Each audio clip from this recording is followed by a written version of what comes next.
Welcome to Gross History, where we dive into the weird, the wild, and the downright disgusting moments from the past. Today, we're going to be talking about a notorious instrument of death that has some seriously gross facts attached to it: the French guillotine. Let's start with the basics. The guillotine was introduced in France during the French Revolution as a humane method of execution. Dr. Joseph Ignace Guillotin, a physician and politician, actually proposed this device because it was supposed to be quick, painless, and, believe it or not, more humane than previous methods like hanging or breaking on the wheel. But there's a lot more grossness lurking behind this so-called humane execution device. Gross fact number 1. Severed heads may have been conscious after decapitation. Okay, get ready for something really gross and creepy. After a head was chopped off by the guillotine, it might have stayed conscious for a few seconds. That's right. There are eyewitness reports from the time that claim decapitated heads would blink, move their eyes, and even changed expressions after the beheading. In 1793, Charlotte Corday, who assassinated a revolutionary leader, was guillotined. Legend has it that after the executioner slapped her severed head, her face looked outraged. While there's no hard proof that consciousness lingers, modern studies with animals have shown brain activity for up to 30 seconds after decapitation. Yikes. Gross fact number 2.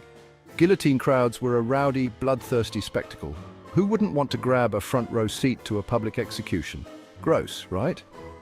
Well, for a lot of French citizens, going to a guillotine execution was like going to a sporting event. People would show up with snacks, kids would tag along, and street vendors would even sell food and drinks to the bloodthirsty crowd. Some people would attend execution after execution, making it a weirdly popular form of entertainment.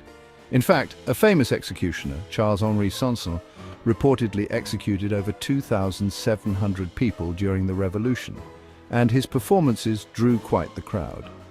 For the revolutionaries, it was all about justice. But for some spectators, it was just about the gore. Ew. Gross fact number 3. Executioners got covered in blood and gore. Now, let's not forget the poor executioners. Their job was literally one of the grossest in history. With the guillotine slicing off heads all day long, blood, guts, and other body fluids would splatter everywhere. It's said that the executioners would get drenched in blood by the end of a long day, and they had to regularly clean the blade and scaffold from all the gore. And here's an extra nasty bit. Some executioners even needed to sharpen the guillotine blade after every few executions, or else the blade would dull, making the beheading less quick and more painful. Imagine doing that job, surrounded by the smell of blood and decaying flesh. No thanks. Gross fact number 4. The guillotine was used for way longer than you think. Here's something super shocking. France continued using the guillotine well into the 20th century. In fact, the last person to be executed by guillotine was in 1977. That's the same year that Star Wars premiered.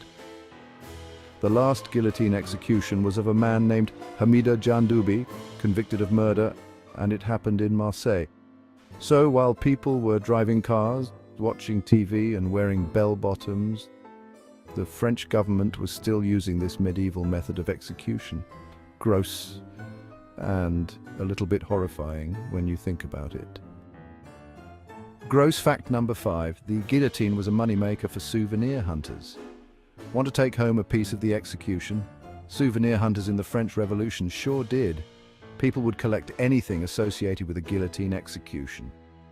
Pieces of the scaffold, the ropes, and even bits of the blade. But here's the nastiest part. Some people would try to scoop up the blood of the freshly executed as a morbid keepsake, or even worse, as a supposed cure for illnesses. Who needs medicine when you have execution blood, right? So there you have it. The guillotine wasn't just a quick way to lose your head. It came with a whole bunch of grossness, from possibly conscious severed heads to souvenir blood collectors. It's a perfect example of how history can be both fascinating and disgusting at the same time. If you liked this episode of Gross History, make sure to hit that subscribe button, give us a thumbs up, and comment below with which gross historical topic you want us to tackle next. See you next time. Until then, stay curious, stay gross.